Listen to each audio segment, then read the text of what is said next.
Hello दोस्तों, आप सभी का स्वागत है मेरे यूट्यूब चैनल में। आज की कहानी है कैसा ये इश्क है भाग 35। विहान झटके से रोशनी का हाथ पकड़कर खींच लिया, जिसे रोशनी सीधा जाकर विहान की गोद में गिर गई और हैरानी से विहान को देखने लगी। सब उनको ही देख रहे थे। रोशनी विहान की गोद से उठने लगी, पर विहान उसकी कमर को कसकर पकड़ लिया और उसके पैर को अपने पैर से लॉक कर दिया। रोशनी विहान को घूरते हुए धीरे से बोली, विहान, क्या कर रहे हो तुम? सब देख रहे हैं, छोड़ो मुझे। विहान उसकी बालों की लटों को संवारते हुए बोला, पहले मेरा भूख मिटा दो बीबी। रोशनी विहान की बात सुनकर हैरान परेशान से उसको देखने लगी। आखिर विहान सबके सामने ऐसे कैसे बोल सकता था? यही रोशनी के मन में चल रही थी। विहान फिर बोला, मुझे खाना खिलाओ अपने हाथों से। रोशनी उसकी गोद से उठने के लिए कसमसाते हुए, नहीं, तुम खुद खा लो विहान। विहान उसकी बात सुनकर उसके सर के पीछे पकड़कर उसके चेहरे को बिल्कुल अपने करीब कर लिया और धीरे मगर डरावनी आवाज में बोला, मुझे उकसाओ मत बीबी, अगर तुम खाना नहीं खिलाए तो मैं कुछ और खा जाऊंगा। ये बोलते हुए उसकी नज़र रोशनी के होठ पर टिक गई। रोशनी डरी हुई नज़रों से विहान का मुंह ताक रही थी। विहान रोशनी से, खिलाओगी ना? रोशनी जल्दी जल्दी हाँ में सर हिला दी। विहान मुस्कुराया और रोशनी का बाल छोड़ दिया। रोशनी जल्दी से विहान के पास से अपना चेहरा पीछे लेकर लंबी लंबी सांसें लेने लगी। विहान के पास आते ही उसकी धड़कन और सांसें दोनों बेकाबू हो जाती थी। विहान उसको देखकर मुस्कुराया। रोशनी तिरछी नज़रों से सबको देखी जो खाना खाने के जैसे नाटक कर रहे थे, ऐसे बिहेव कर रहे थे जैसे कुछ हुआ ही नहीं। अनिका और जीवन विहान के बर्ताव से वाकिफ थे, पर विलाही के लिए विहान का ये रूप बहुत नया था। फिर भी वो नॉर्मल रहने की कोशिश कर रही थी। रोशनी विहान को घूरा, फिर उसको खाना खिलाने लगी। विहान का हाथ रोशनी की कमर पर वो धीरे धीरे उसकी कमर को सहला रहा था, जिससे रोशनी के रोंगटे खड़े हो गए थे। रोशनी आंखों से विहान को ऐसा करने से मना कर रही थी, पर विहान को रोशनी को परेशान करने में मजा आ रहा था। दूसरी तरफ दिव्या के मार से करण का दर्द नीचे बैठ गया। दिव्या जल्दी से बेड से उठी।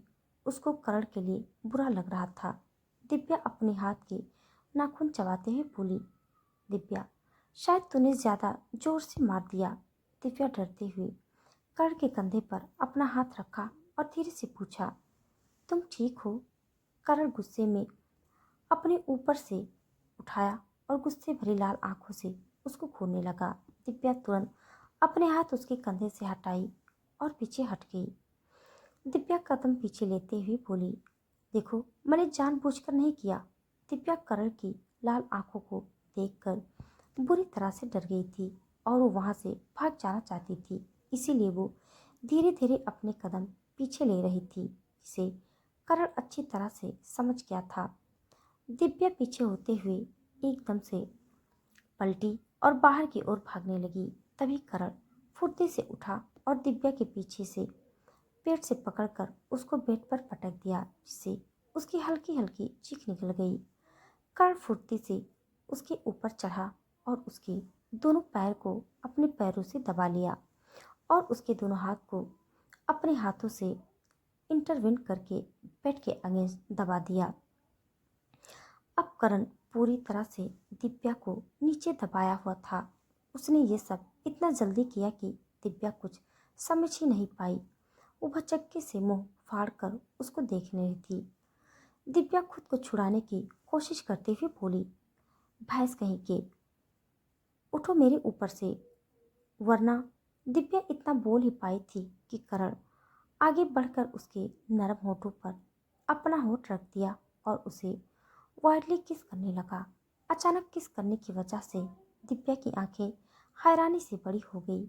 उसको समझ नहीं आया कि अचानक उसके साथ क्या हुआ। उसकी माइंड पूरी तरह से ब्लैंक हो गया था। दूसरी तरफ मलिक मेंशन विहान और करण किसी अर्जेंट काम के लिए बाहर गए थे और अनिका, रोशनी, बिलाही और मंजलिका हॉल में बैठकर बातें करते हुए हंसी मजाक कर रहे थे। मंजलिका रोशनी से, क्वीन, आपका और किंग का पहली मुलाकात कैसे हुआ था? मंजलिका के सवाल से रोशनी को अपनी और विहान की मुलाकात याद आ गई और उसका चेहरा मुरझा गया।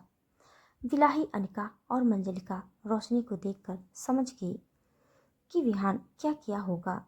मंजलिका बोली, क्वीन, अगर आप बताना नहीं चाहती थी तो कोई बात नहीं। रोशनी फटाक से बोली, अरे नहीं, ऐसी कोई बात नहीं है। आपको भी पता चली आपके किंग ने क्वीन को किस तरह से अपनी जिंदगी में वेलकम किए थे। रोशनी तीनों को देखा और बोली, चलिए मैं आपको छोटा सा फ्लैशबैक दिखाती हूँ। रोशनी गुस्से में विहान की कॉलर पकड़कर खींचते हुए रोते हुए बोली, इंसान हो या जानवर, दिल है कि नहीं? तुम्हें ये सिखाया है तुम्हारे माँ बाप ने? रोशनी गुस्से में बोली जा रही थी। वही विहान का ध्यान सिर्फ उसकी कॉलर पर थी, जिसको इस वक्त रोशनी ने पकड़ा हुआ था। विहान उसके दोनों हाथों को कॉलर से हटाकर उसकी कमर पर तरफ मोड़ दिया, जिससे रोशनी की दर्द से वजह से चीख निकल गई। विहान उसको बिल्कुल अपने करीब खींच लिया और उसके चेहरे के बिल्कुल करीब आकर बोला, तुमने मेरी कॉलर को पकड़ा, अच्छा नहीं किया। अब मैं तुम्हें ऐसी सजा दूंगा जो तुम जिंदगी भर नहीं भूल पाओगे। रोशनी आखिर में बोली, ऐसे हुआ था हमारी पहली मुलाकात। बिलाही, अनिका और मंजलिका खामोशी से रोशनी की बातें सुन रहे थे। फिर वो एकदम से हंस पड़े।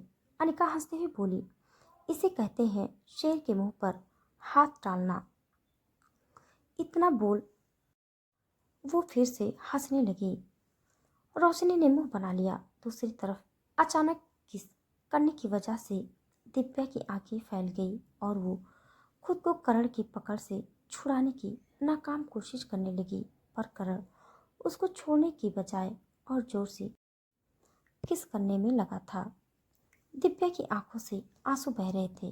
करण की टाइट पकड़ से दिव्या का हाथ दर्द कर रहा था। ऊपर से वो हार्ड किस कर रहा था। तभी अखिला जी बाहर से अब दरवाजा खटखटाते हुए बोली, दिवी, तू उठ गई क्या? करण बेटा। अखिला जी की आवाज़ सुनकर करण दिव्या के होठ को रिलीज किया। दिव्या लंबी लंबी सांस लेने लगी। उसके होठ एकदम सूज गए थे और उसकी आंखों में आंसू भरी हुई थी। करण उसको देख टेबल स्माइल किया और उससे दरवाज़ा खोला। मैं ये करना नहीं चाहता था, पर तुमने मुझे मजबूर कर दिया। ये सिर्फ ट्रेलर है। अगर अगली बार तुमने ऐसी हरकत की तो इससे ज़्यादा भी कर सकता हूँ। दिव्या करण को गुस्से भरी नज़रों से देख रही थी। उसका बस चलता तो वह करण को मार ही देती।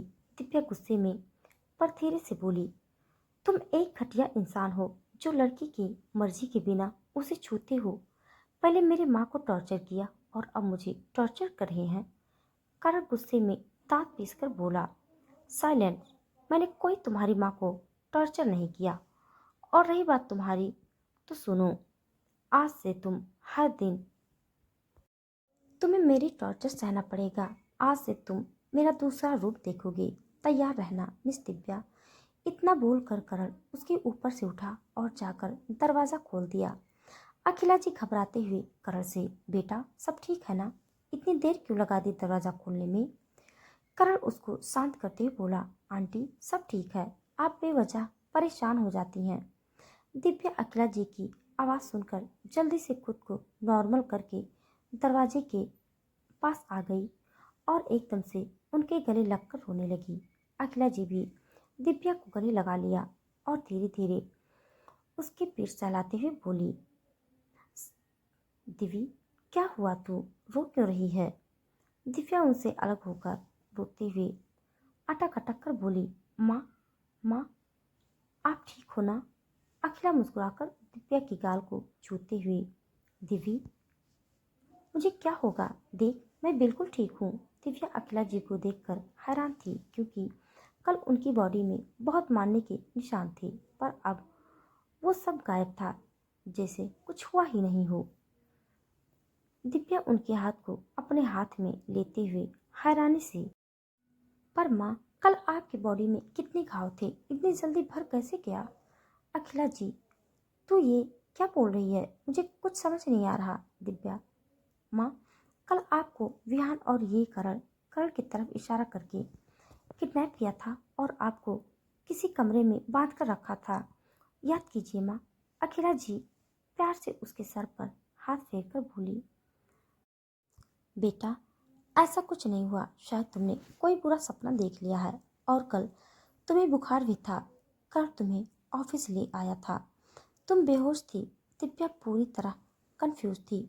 उसको कुछ भी समझ नहीं आ रहा था। उसका सर बहुत दर्द हो रहा था। अखिला जी दिव्या को लेकर बेड पर बैठ गई और दिव्या को बेड पर लिटाकर उसके सर पे हाथ फेरते हुए बोली, दिव्या, सो जाओ। दिव्या आंखें बंद कर ली और थोड़ी देर में वो फिर से गहरी नींद में चली गई। अखिला जी दिव्या को ब्लैंकेट उड़ाकर कर्ण को बाहर आने को कहा। दोनों कमरे से बाहर आ गए। कर्ण सवालिया नजरों से अखिला को देखते हुए, आपने दिव्या से झूठ क्यों कहा? अखिला जी बोली, क्योंकि मैं नहीं चाहती मेरी दिव्या इन सब में पड़े। उसको इन सब से अनजान ही रहने दो। करण हाँ में सर हिलाया, फिर टाइम देखते हुए बोला, अच्छा आंटी, अगर आपको किसी चीज़ की ज़रूरत हो तो बेझिझक मुझे कॉल कर लेना। अभी मुझे थोड़ा काम है तो मैं चलता हूँ। अखिला जी मुस्कुराकर हाँ में सर हिला दिया और करण वहाँ से निकल गया। रात का वक्त, सब डाइनिंग एरिया में मौजूद थे सिवाय बिहान के। रोशनी की नज़र बार बार मेन डोर पर जाकर ठहर जाती थी। तभी जीवन रोशनी से बोला, भाभी, ब्रो आ जाएंगे, थोड़ा काम था उन्हें, इसीलिए लेट हो रहे हैं। मंजलिका रोशनी से, हाँ क्वीन, जब तक किंग नहीं आ जाते आप आराम से सो सकते हैं, उसके बाद शायद आप सो नहीं पाएंगे। मंजलिका की बात सुनकर सब मुंह दबाकर हंसने लगे। वहीं रोशनी मंजलिका को घूरने लगी, जिसे देख मंजलिका कान पकड़ लिया। फिर सब खाना खाकर अपने अपने कमरे में चली गई।